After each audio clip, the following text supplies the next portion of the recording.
বন্ধুদের কাছে অনুরোধ, আপনারা একটু অপেক্ষা করুন। জল ছেড়ে গেছে, আপনারা অপেক্ষা করুন, তাড়াহুড়ো করে ভিড়ের মধ্যে যাবেন না।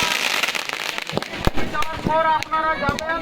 মা বোনদের কাছে আমাদের বিশেষ অনুরোধ, রাঙাটি ঝোলনা দুর্গা পূজা কমিটির পক্ষ থেকে মা বোনদের কাছে আমাদের অনুরোধ, আপনারা তাড়াহুড়ো করে রাস্তায় বেরোবেন না। একটুকু